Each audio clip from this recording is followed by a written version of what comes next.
Broadcasting live. It's America's longest running talk show on computers. It's Computer America, bringing you the biggest names in technology with guest interviews, new products, and your emails. Listen live at computeramerica.com on any device around the world. Email the show at live@computeramerica.com or find us on social media. Be sure to check out our website for contests, giveaways, show notes, live video stream, podcasts, and more. You're listening to Computer America. Hello and welcome into the Computer America Show. We are the nation's longest running, nationally syndicated radio talk show on computers and technology. Thank you for joining us once again. I'm your host, Ben Crossman, and I hope all of you are having a wonderful day as we get things started here. And obviously, a short week last week. I hope all of you had a great Thanksgiving. I hope all of you, if you so choose to participate in Black Friday, CyberMonday, well, hey, there were a lot of deals out there and continue to be so. Luckily, I have to say, I think the videos of people swarming and stomping over each other and getting into fistfights in stores has luckily abated somewhat because I haven't really seen them. And obviously if I haven't seen them, they don't exist.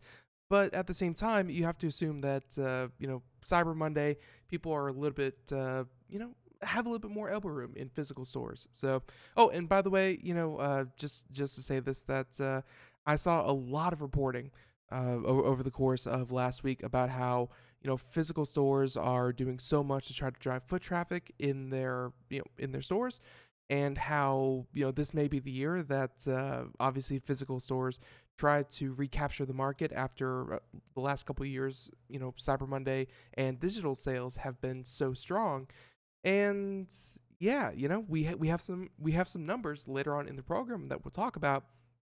But spoiler alert, no, online sales are still top dog, and yeah, it's hard to foresee a situation that isn't the case from here on out. But yeah, so yep, computer technology news later on in the program. We'll cover stuff like that, and also be sure to check out the show notes because today's guest, they have a very very cool website. And yeah, you should definitely check it out. It gives you, we're gonna talk with the CEO and founder of the company. But to really experience what it is that we talk about here today, I highly encourage you to go check out the website because they have an experience you can download. If you have a VR headset already, handy, then this is gonna be something very, very cool. But we're gonna hear all about VArt, and you can check them out. You can check them out at vrtventures.art. Link in the show notes.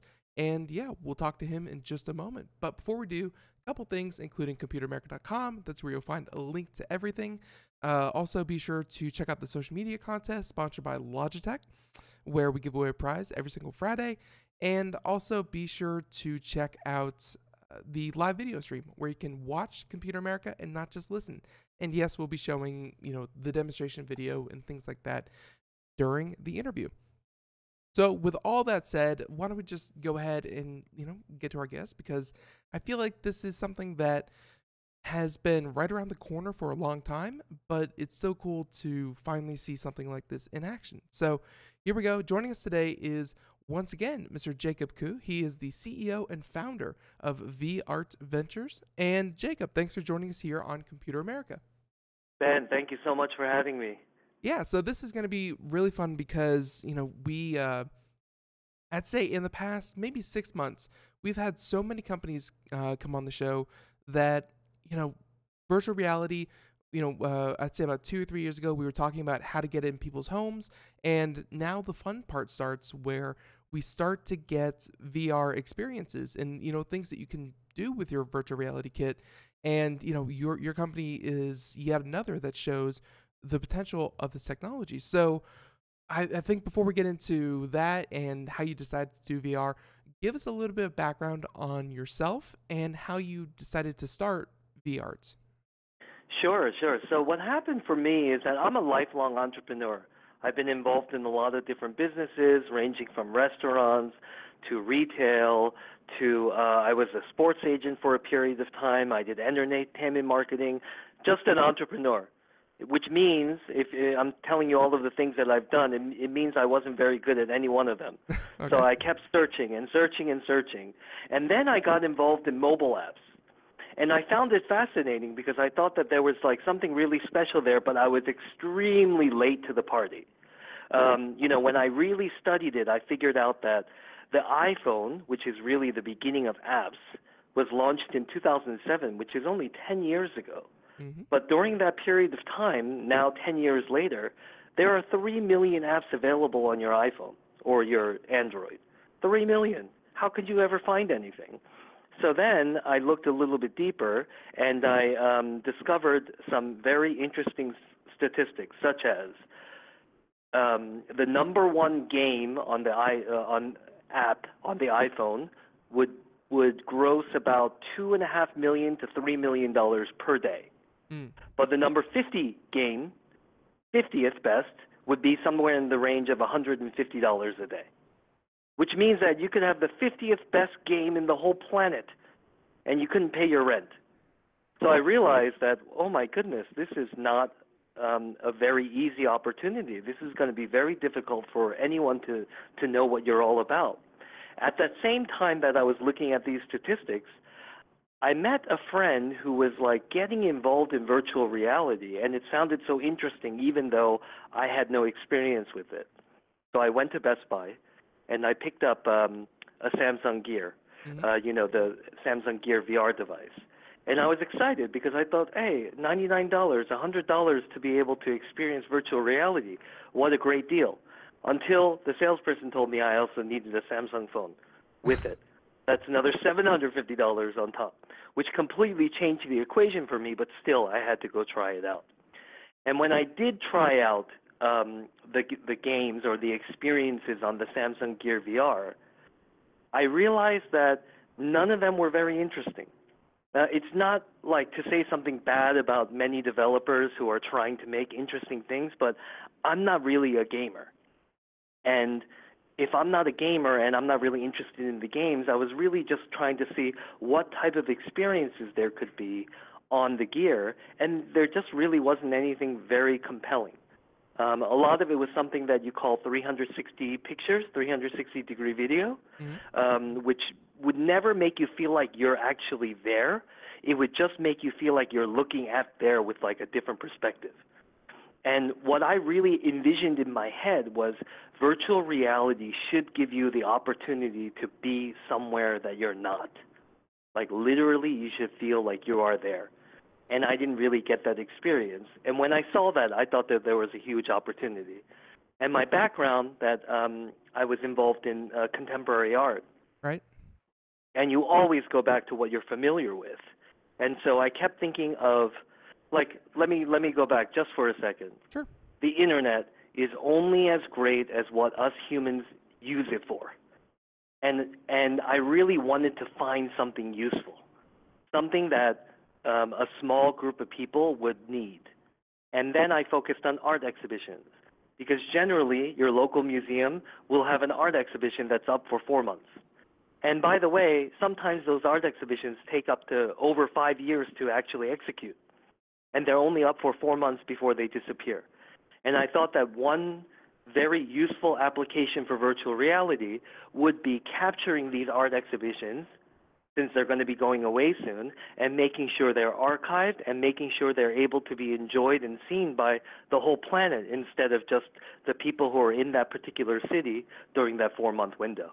We're seeing a lot of that with and that's one of the promise of kind of experiences with VR, is that you get to put yourself in a place that could be time shifted, it could be place shifted, and let's say front row seat at a basketball game. Let's face it, there's only maybe a couple hundred seats that could be considered front row seats, and if millions of people are interested in watching the game, it's just literally impossible. So VR lets you immerse yourself in a situation that you'd never be able to experience otherwise. But absolutely, I mean, but what you're kind of offering here, and I'm sure we're going to get into exactly how you did this, but why did you decide art? Because I mean, art, I think, is one of the things that the internet is actually a really good place for. It's very easy to disseminate images and pictures. People can look it up, search terms, things like that. Why did you feel that looking at something, why did you feel that art was something that needed to be augmented? Because, looking at a picture is kind of sort of really similar to looking at a monitor. I understand. Number one, I loved what you said about like a basketball game. You're right. Courtside seats are $10,000, $20,000.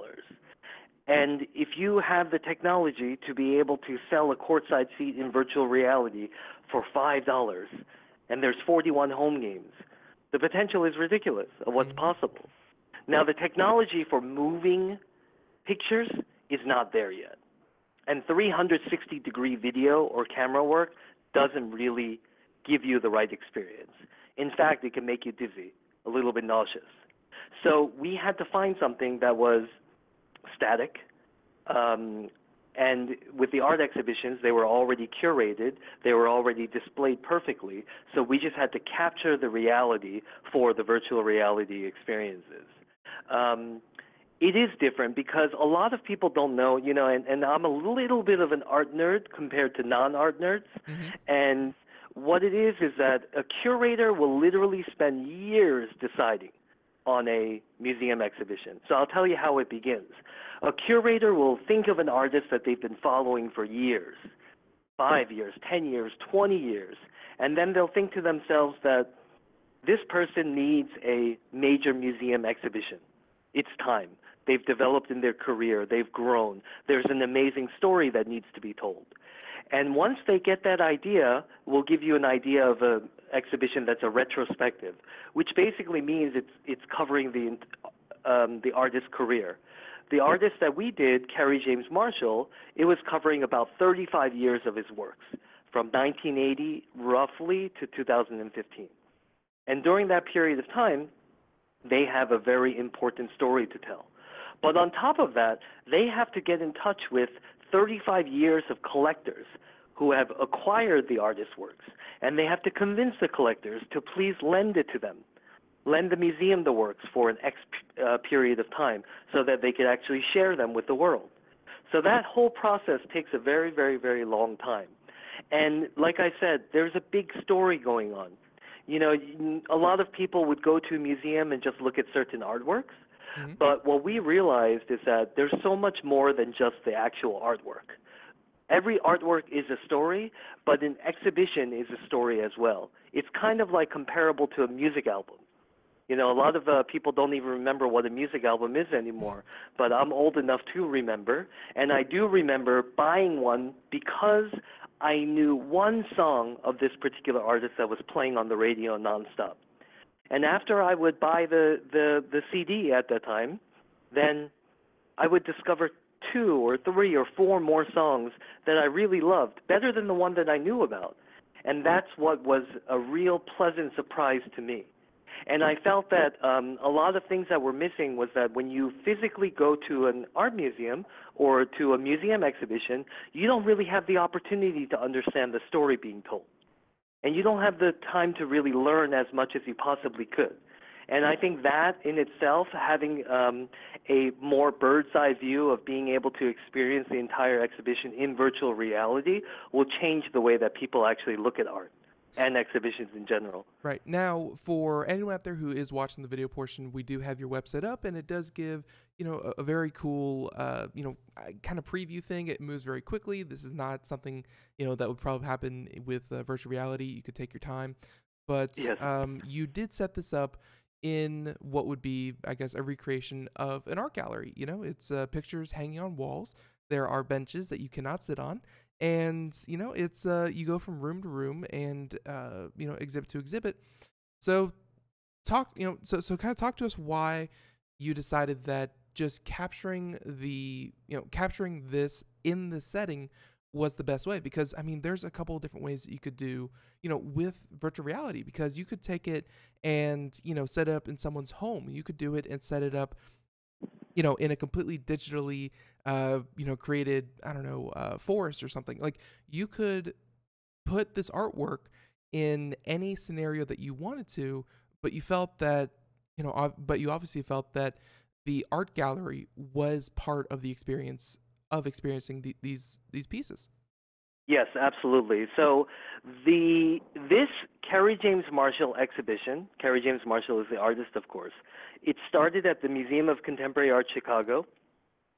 Then it went to the Met Breuer in New York City. And it ended on July 3rd of this year at Museum of Contemporary Art, MoCA, Los Angeles. And we wanted to capture it at the museum. And it's funny that you mentioned that, Ben, because we were thinking about a lot of different options. Should we create some type of very interesting environment that you would be able to see the artworks? We really had so many discussions internally about how we should actually handle this. But when we got to the bottom after all of those discussions, we came to the conclusion, and I know we came to the right conclusion, that what we wanted to do was, let me give you an example. Mm-hmm. There could be an amazing Picasso exhibition in New York City during 4 months, and everyone in the whole world, almost knows who Picasso is. They might not know all of the details about Picasso, but they've heard of the artist. And during that period of time, 1 million, 2 million people will be able to see it. But there'll be millions, tens of millions, hundreds of millions of people around the world who would like to have seen the exhibition, but never have the chance, because how are they going to get to New York City during that period of time? Right. So what we wanted to do was capture the exhibition at the museum exactly the way it was in reality. We wanted a useful application, a useful app for this technology so that people would realize they don't need to be in New York to see this exhibition. They don't need to be in LA to see this exhibition. They would be able to just buy this in VR, and they would be able to experience basically the same thing that the people who visited the museum physically experienced. And we thought that was a very important thought process to be able to explain to museums, to museum goers, to the whole world about what we were trying to do. And what you're describing there, what you see on our website, that is actually a fly-through of the environment. So like on the home page, you'll be able to just, that's just an animated fly-through of the actual museum exhibition.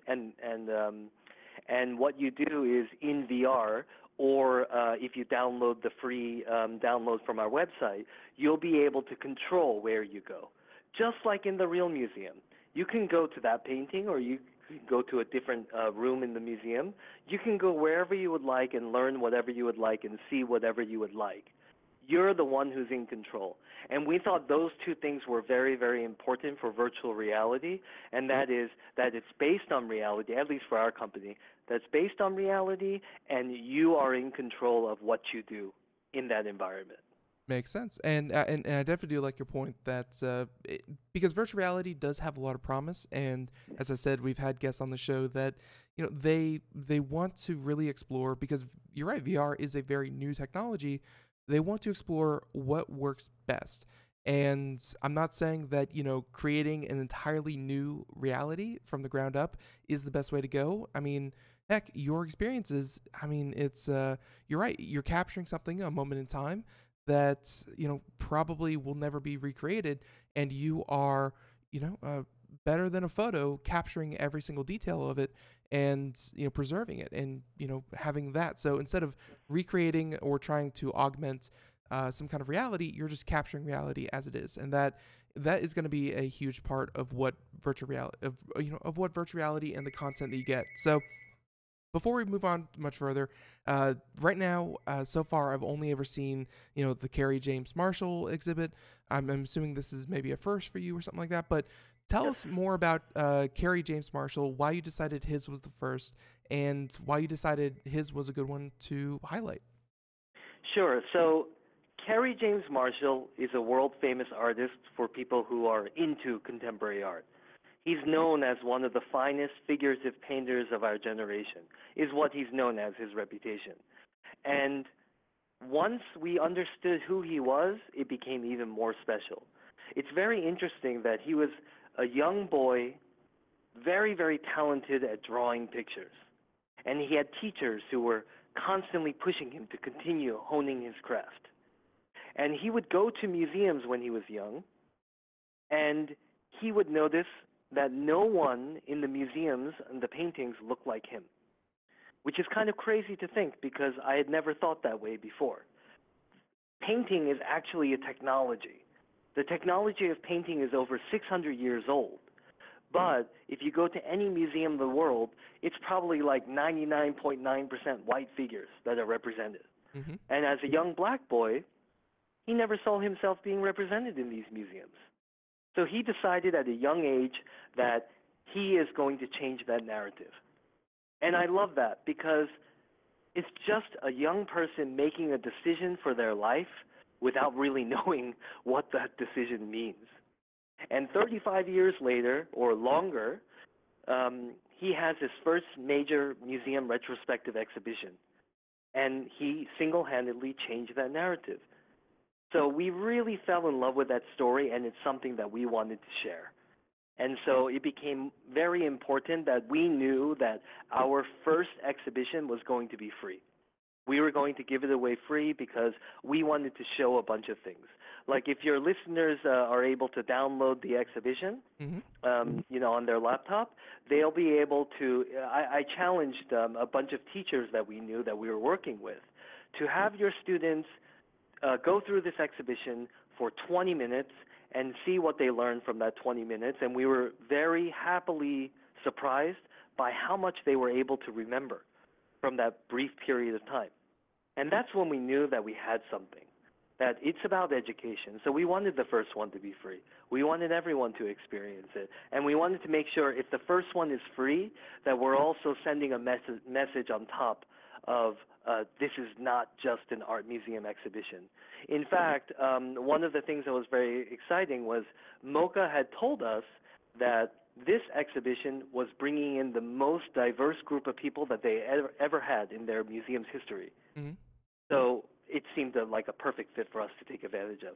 Absolutely. So, and talk about some of the features of, actually downloading it because, again, we do have a link to your website. Everyone out there listening on the radio, vrtventures.art. Very cool use of the, of the domain name. I like that. But, yeah, so PC, Mac download, obviously available for Oculus Rift and the like. But, if you just have a computer, you are good to go. Tell us about, downloading it and going through it. Is this simply a video with close-ups that you can pause, or what kind of technology were you able to actually put into this? Okay, so what we started with to actually capture the museum was we did a combination of laser scanning and volumetric photogrammetry. Now, the laser scanning is to actually get the measurements of the museum correct. So through all of the laser scans that we did throughout the museum, the laser scans make sure that the museum is accurate in dimensions. It's accurate to less than 1 millimeter, so it's pretty amazing. Wow. Yeah. Then we did something called volumetric photogrammetry, and what that is that's just taking advantage of pictures and taking many pictures. I think for this exhibition, we took somewhere in the neighborhood of 13 to 15,000 different photographs. And what we're trying to capture is the air in between the walls. And we are, and through that combination of methods, we're able to create an experience where you feel like you're actually there if you have the VR device. Yeah, and by the way, not to deviate too far, not at all. But we actually have a correspondent here. He actually just retired, but he used to work for Autodesk. He retired like a week ago. But anyways, Autodesk, and what you're talking about, I should be completely novice to this kind of terminology, but he was talking about how Autodesk was sending people out to war-torn Syria and Pakistan, Afghanistan. And essentially the monuments and the ruins from thousands of years ago, they were using exactly the technology you're talking about and essentially preserving those. So regardless if they happen to be standing here after what's happening in those countries, you preserve at least a digital snapshot of what those once were. Yes. Exactly. So yeah, so what you're talking about. If long-term listeners, we've heard about that before, but using it in an art gallery, obviously you capture in very fine detail what you're capturing. Yes, absolutely. And then that's why you feel like you're actually there. Because I don't think it's the same thing if you feel like you're just looking at it. Because it takes away the purpose of VR, in our opinion. Because Um, honestly, coming into this, I thought that some of this would be we created a virtual reality art gallery. It could be any nameless or any in any configuration that we wanted to. Again, this is my thoughts coming into this, and I thought you mhm. were going to essentially plug and play, plug in any kind of artwork that you wanted to display, and that was going to be the end of it. But you didn't go that route. You didn't just say, all right, pull up high resolution images and just slap them in, A, B, and C. You actually went out and kind of made its own, kind of experience. Yes, thank you. Yes, that was our goal. It wasn't easy. We didn't know what we were doing when we started this project, just to let you know. But Mm-hmm. I think that's the beauty of life.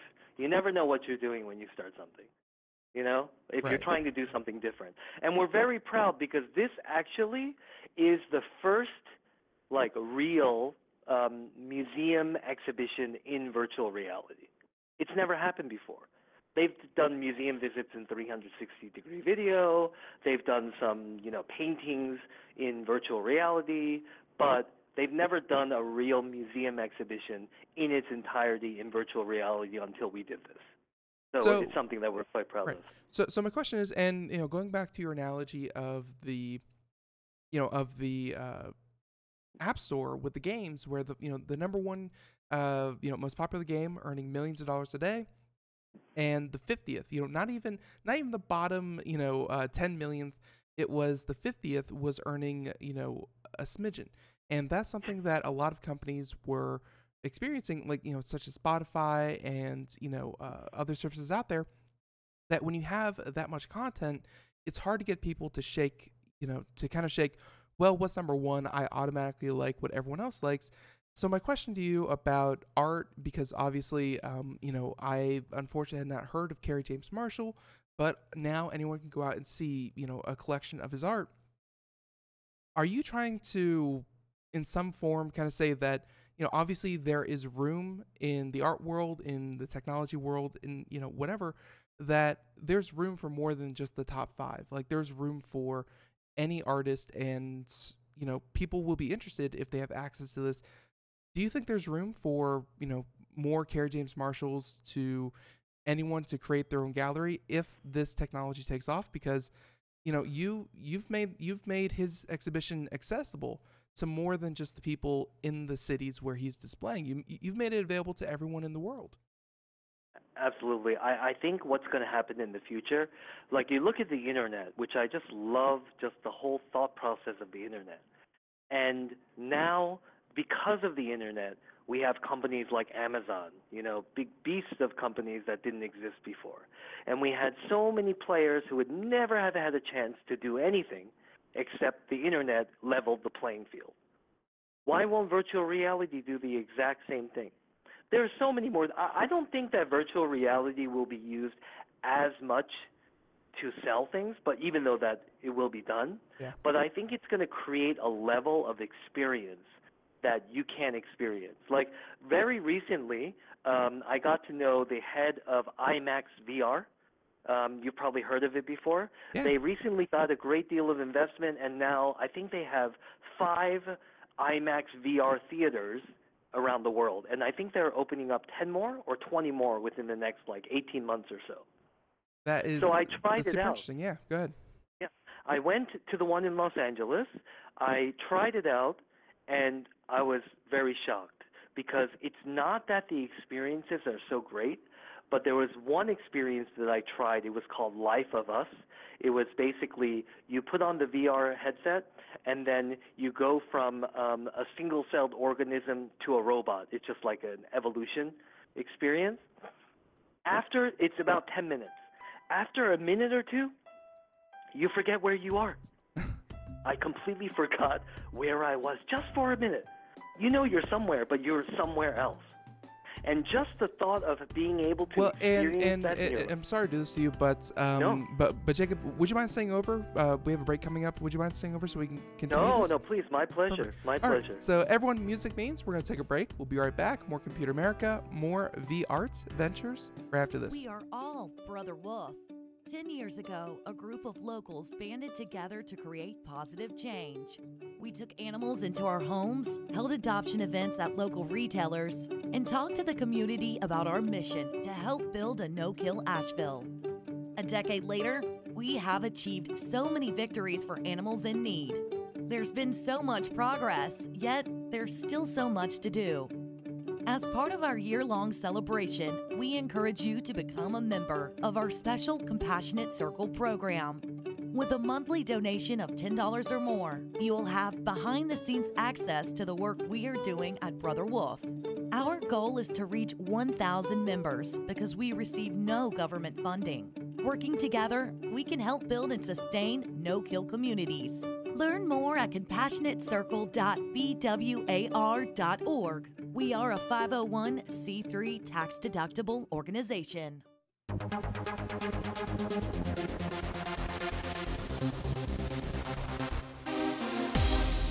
And welcome back to the Computer America Show, 31 minutes past the hour. As we continue on here, we are talking to none other, Jacob Koo. He is the CEO and founder of V-Art Ventures. And again, you can find a link to that website over at our website, right there on the homepage, right there for you to go and experience. Because, again, this is a lot of fun to talk about, but it's something that you are definitely going to want to go see. So, and again, I apologize for cutting you off there, Jacob. But you're talking about, you said that, this VR, I think when it first came to market, they were promising you the world. This was going to be how everyone is going to experience everything from now on. And we're quickly seeing VR has a place, but it's not everywhere. And you were talking about an experience that you saw with a short film that even though it's it's just one little experience, after a couple minutes, it's really engrossing. I mean, and I've experienced this too, although with video games, but it's an experience that you can't get from anything else. And it's very cool. Correct. So, absolutely. Yeah. So with that being said, again, we're talking about this art gallery that you have photographed, and, you've made it available through obviously VR. Why was it so important to also make it available to computers? Because, I can only assume it's because VR isn't as prolific as you'd like it to be. But how important was it to make it accessible through computers? Yeah, we were planning on only doing it in VR. That was the initial plan. Mm-hmm. And then as the days and the weeks went by and we realized, gosh, I think for the Samsung Gear VR, which is the top-selling consumer VR product, I believe that the total number is around 10 to 15 million units sold around the Earth since it launched in 2015. I think it was like November 2015. Mm-hmm. That's not that many units around the world. And that's the number one. The other ones, such as the Oculus Rift and the HTC Vive, which require a computer, like a gaming computer, as well as a monitor and the unit, which will cost you thousands of dollars, I think their total sales in the range of 500,000, less than $1 million for sure. Right. So no one would be able to see what we did. So last minute, we didn't even know we were planning on doing this, but last minute we just thought, are we able to take what we've done in VR, and are we able to convert it into a file that could be utilized on laptops? And when we figured out that we could do that, then we had no choice but to do it, because what we really wanted is we wanted people, museums, the directors of the museums, the digital heads of museums, art lovers, we wanted them to see art in a completely different way that they had never been able to do before. Because what you do in normal photographs are just 2D. So you get no real understanding of the depth of a museum space or a gallery or the different paintings. Or you see art one by one if you go to any website or anything. And the beautiful thing that happened, because we actually launched on November 7th, which is not very long ago, many people around the world have been contacting us, asking us for our help to be able to help change their own companies, their own galleries, their own museums, to be able to share art in the way that we launched. So we're very happy about that. I mean, what you are describing here, or at least what you've produced, it's in a lot of ways kind of like, obviously you have foot traffic, and we're going to talk about, the other, the idea of museums and how maybe this will affect attendance. But you've essentially, if these art galleries are fastidious enough and they, actually embrace the technology, you've kind of created a way that you could have like a pay-per-view event that, could be offered after the fact, or, like just some way to catalog and then replay it, either sell the experience or just have it available to visitors that, hey, if you wanted to see what this event was like, but you weren't able to make it, don't worry, we have you covered. It's, I can definitely see how galleries would be very enticed because, like you said, after 3 or 4 months, you take it all down, send it off to the next city, and it's never coming back again, probably. So, so with that being said, how has the museum taken to this, and the audience? How has the audience kind of reacted to this? We're really thrilled because at first we weren't sure how museums were going to take it. Now, museums, who pays attention to museums? Nobody. We visit them for whatever reason, but it's not really something that you pay attention to the inner workings of. Museums' job, museums' responsibility and mission is to preserve our history. That's what they do. And they take that job really seriously. So knowing that there are many, many smart people who are running these museums and taking that mission so seriously, we didn't know how they were going to react. Thus far, it's been really amazing. We've had interest from a lot of major museums around the world that we are working with, and we'll be able to announce pretty soon about which next museum exhibition we'll be working with those particular museums. So they've been very open to it. Because the interesting thing is, we weren't even thinking of it in the beginning because we wanted to charge for a museum visit in VR. But they were more excited by the possibilities of archiving this properly. Because this is literally the best way that you could archive something that happened in their museum. So that was something that we weren't even thinking about, and that was something that they were quite interested in. Right. And then the secondary thing was really sharing it with the world. That really, because if you see right now, there's only 2 ways to see a museum exhibition. One is to physically go, and the second is you buy the book for $60 or $80 or $100 that basically is commemorating the exhibition. That's it. There is no other way to really see any type of museum exhibition. And this is not just museums like art museums, because right now we're in the process of working with car museums, which is going to be really fascinating, and I'm very excited about that. We're working with Hollywood right now because productions want us to capture their sets. The possibilities from just launching this have been really, really exciting. I'm trying to catch up and go through the right thought process to understand what direction we're actually going in. Right, because VR, you can capture a lot of things, and the fact that you just mentioned kind of behind the scenes movies and things like that. I mean, director's cuts, they've been around forever, and kind of behind the scenes, the making of. I mean, I'm sure a lot of people would be very interested in, being able to see the director and the set that it was shot in, things like that. I mean, but VR has to have that kind of content and have, content that is best experienced in VR. And I think that's what you're discovering, and a lot of people are trying to, really hit the nail on the head, because it's, VR is not going to be right for everything. You mentioned that, for moving pictures, for, kind of courtside seats or something like that, that's probably not going to be the best way to view a football game, a basketball game. I mean, I think, traditional television really has that down to a science, but for what you're describing, makes a lot of sense. And real quick, you did mention you were working with other people, and I apologize if I butcher his name, but Rainer Gambos. Yes. He took an active role in this. Describe how he got on board and what was his role in all of this. Oh, yes, he's a genius. He's a funny guy because he's my partner, and he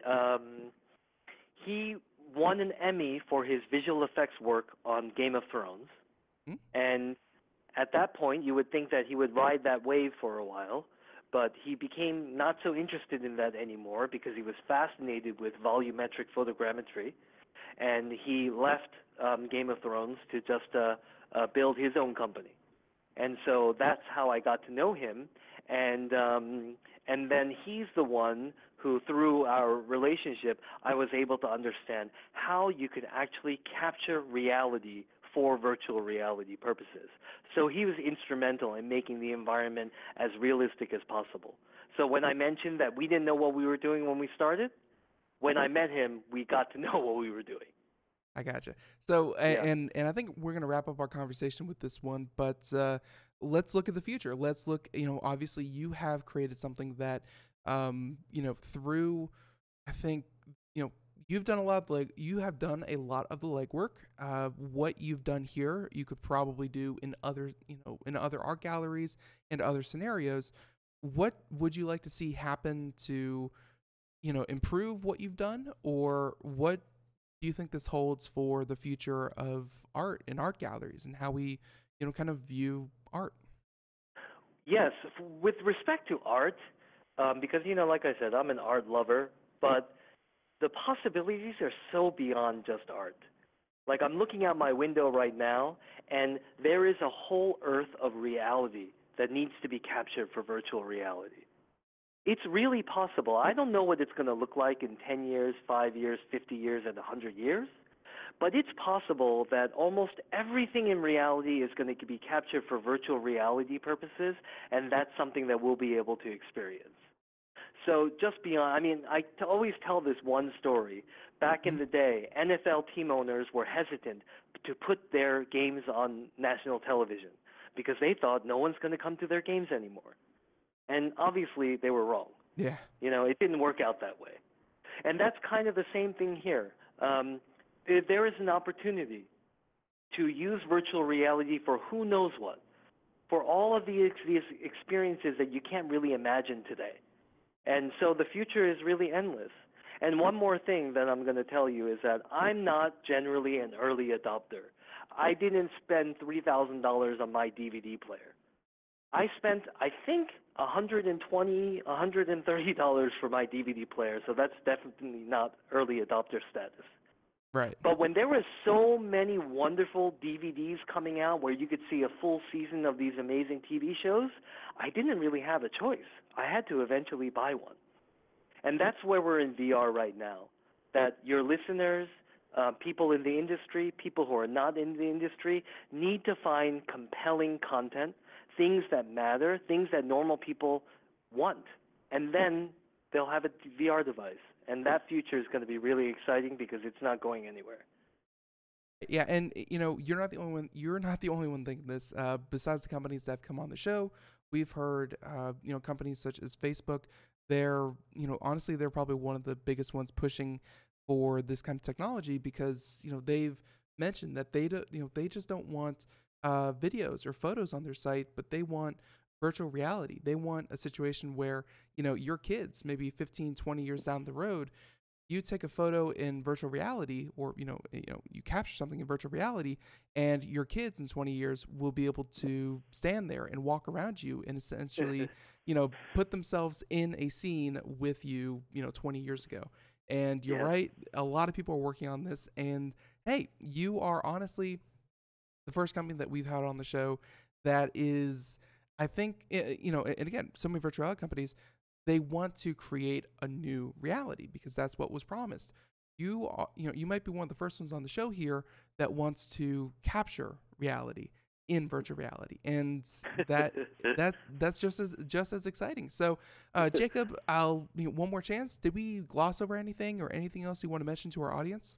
No, no, this was fantastic, Ben. Thank you so much. All right, our pleasure. And again, everyone out there, vrtventures.art. Check it out. We have a link on our homepage. And Jacob, I apologize for keeping you over, but this was a lot of fun. And yeah, thanks for telling us about this. Wonderful. Thank you so much, Ben. All right, thank you so much. Have a great one. Okay. Bye-bye. All right, bye-bye. All right, and there he goes, everyone. And again, free download. You can go check it out, try it yourself, and it just seems really, really cool. And hey, this may be standard practice when it comes to art galleries here in the near future. So with that being said, and again, thank you so much for joining us, everyone, here on a Monday. I hope all of you have gotten out of your turkey coma. I know personally I have gained quite a bit of weight, but it's all good. It's all tasty. It's all good. And now we are going to go ahead and jump into computer and technology news. Try to get some, relevant stuff in here before we go ahead and head off. Because, hey, we have a couple more minutes and there's some stuff we should really talk about. So before we, so here we go. Computer and technology news brought to you by Fire Dragon Security. Here we go.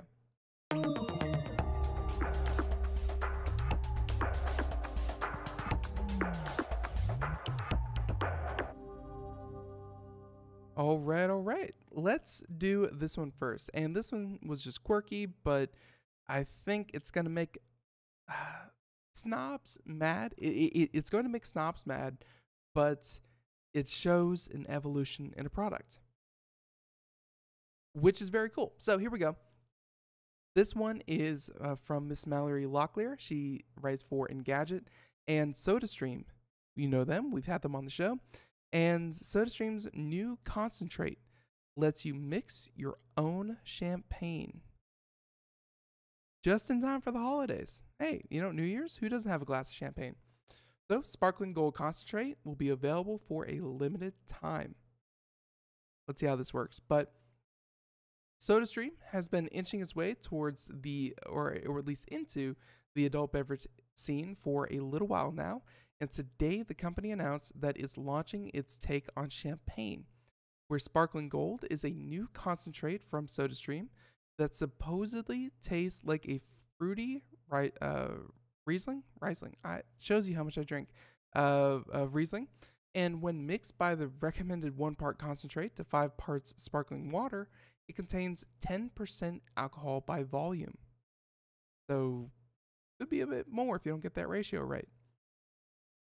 Where each bottle has enough concentrate for up to 12 glasses of DIY sparkling wine. And previously, the company also designed a smart SodaStream setup geared towards mixing a slew of cocktails, and last year, it launched its beer bar that lets users mix their own light beer. And most people will probably be skeptical of sparkling wine flavored syrup, but the company says that in taste tests, 76% of people said that the Sparkling Gold was good or very good, while only 67% and 56% tasters said the same of other popular champagne. So we keep using the word champagne, and for all the snobs out there, I'm with you on this one. You can only call it champagne if it is from the Champagne region in France, and I think there's like one place in California where they're allowed to call it champagne because they imported everything from Champagne. But essentially, sparkling white wine concentrate is now available through SodaStream. And hey, who wouldn't like the opportunity to mix your own alcoholic beverages? There you have it. So let's go ahead and move on to, let's see, we have another important one here. All right. Let's do this one. And Australia, don't think this doesn't happen in other countries, because it most certainly does. But Australia is making it official. And here we go. This coming from Engadget, Mr. John Fingus, and Australia may offer facial recognition data to telecoms and banks. Which, as they point out, is not really something that privacy advocates endorse. So the concerns over the government facial recognition system don't just revolve around the possibility of Orwellian control. It's that they may share the data with others you don't completely trust. Seems kind of weird after, 2 months ago, everyone's personal information was leaked by Equifax, a company that no one trusts. But there you have it. Anyways, Australia is learning this firsthand, where The Guardian has obtained documents showing that the country's Attorney General office is talking to telecoms and banks about testing private use of the facial verification service in 2018, and that companies would need to get your permission and would have to show that they're honoring Australia's Privacy Act, but they could otherwise use it to fight fraud or otherwise verify the identity of their customers. Because, it wasn't enough to have all of your private information and, in some cases a fingerprint, and of course a PIN number and things like that. Now they need to essentially take, 3D photos of you. And the approach will be similar to the existing document verification system, where companies pay a fee every time that they want to verify info from documents like your driver's license or passports. So in addition to license and passport, they would have a facial recognition system document that they could check.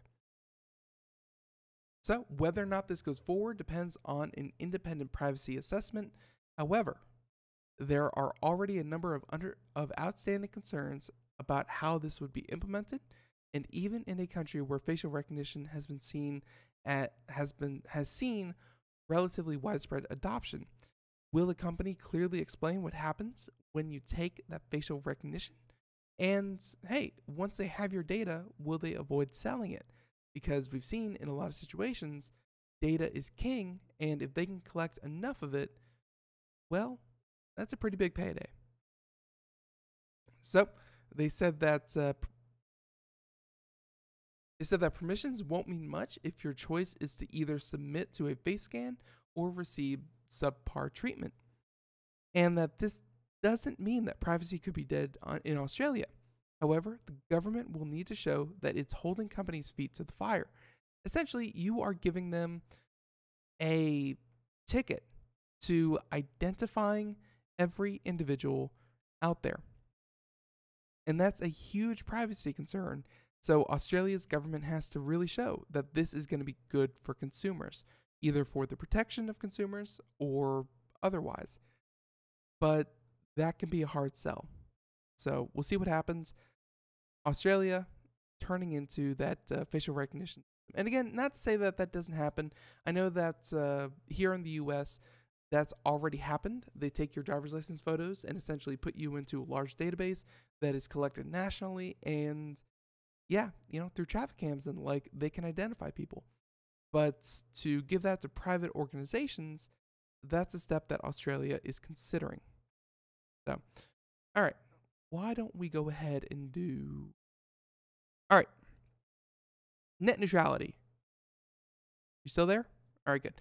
Net neutrality, it's certainly a topic of debate, as in, why are we still talking about net neutrality is the debate, because so many people overwhelmingly want net neutrality to stay, but by all indications, the current FCC, by all indications, they are going to pass a repeal of net neutrality protections for consumers. And that's not really up for debate. And in fact, we have another article where, if we can get to it, shows why they feel it's okay to look at 23 million comments and say they don't matter. All right, so here we go. Saying that this, and they said that and by the way, this is an article about Comcast and how they've changed their wording in their statement to already anticipate the repeal of net neutrality. So one of the promises of repealing net neutrality involves something called paid priority, where if you pay enough, if a company pays enough, or think like I think it was Verizon or someone, Binge On, where if you used X service, it wouldn't count towards your data plan, or used X service and it would be better, as in, they prioritized it better than other, services out there. So be it Netflix, be it YouTube, be it Hulu, be it whatever it was going to be, instead of, as a consumer, just saying whatever I want to watch, you're going to facilitate that equally. If YouTube makes a deal, but Netflix doesn't, then YouTube may be a better viewing experience than Netflix. Quality is going to be dictated by who pays, who makes deals, and who captures the market. That's a possibility, and it looks like that's already in the works from Comcast. So here we go, saying that instead, Comcast now vaguely says that, quote, it won't discriminate against lawful content or impose, quote, anti-competitive paid prioritization, end quote, saying that the change in wording suggests that Comcast may offer paid fast lanes to websites or other online services, such as video streaming providers, after the FCC eliminates net neutrality rules last month. Where Comcast is the largest home internet provider in the United States, with more than 23 million residential internet subscribers. And in May 2014, Comcast Senior Executive VP Dan Cohen wrote, quote, to be clear, Comcast has never offered pay prioritization. We are not offering it today, and we're not considering entering into any paid prioritization, creating fast lane deals with content creators. And of course, 6 months later, they made the promise again, saying that we don't prioritize internet traffic or have paid fast lanes and have no plans to do so. And again, that was back in 2014, but the language that was changed just recently says that, well, it gives them a bit of wiggle room to get in, to allow that. And so with that being said, to wrap this up, because again, we've beaten net neutrality, like crazy. So to wrap this up, let's say that, saying that, quote, without these rules, internet providers will be able to favor certain websites and e-businesses over others by putting the ones that can pay in fast lanes and slowing down or even blocking others. And that over 200 business and trade organizations wrote a letter to Pi on Monday, saying that businesses may have to pay a toll just to reach customers, and that would put small and medium businesses at a disadvantage and prevent innovative new ones from even getting off the ground. Always a concern. So, folks, and just to lightly touch on one of the other stories that we're not going to be able to get to, but it's about the FCC and how this FCC, unless you presented new legal arguments, how they had the period of open discussion where you could submit a comment to the FCC to voice your opinion. Well, unless your opinion supposedly involved new legal qualms with what they were doing, they ignored you. They don't care about your feelings or how you view this FCC unless there were legal terms in your response or your comment, and unless they raised new legal arguments, then the FCC discarded that comment. That's just how it was. So with that being said, and also they threw away all the form letters. So if you went to a website, entered your name, address, and phone number, and let a form be generated on your behalf, they also threw those out as well. Folks, this FCC honestly doesn't really care about the public's opinion. This is about what they view as the best route. And even if that's counter to consumer thought, that's what they're going to do. So everyone, that's just about it for here at Computer America. Tune in tomorrow here on the program, same time, same place, 4 p.m. to 5 p.m. Eastern, as we talk with, well, Chevrolet. That's right. we are talking to we are talking to Chevrolet. They have a bunch of new cars, and we're going to be talking about all the new technology gadgets that can be found in cars. So tune in tomorrow as we have Chevrolet on the program, and hey, it's going to be a lot of fun. So until next time, everyone, have a great day. Thank you so much, and please, please, please be sure to check out computeramerica.com for full show notes. So until next time, everyone, have a great day. Thank you so much. Bye-bye.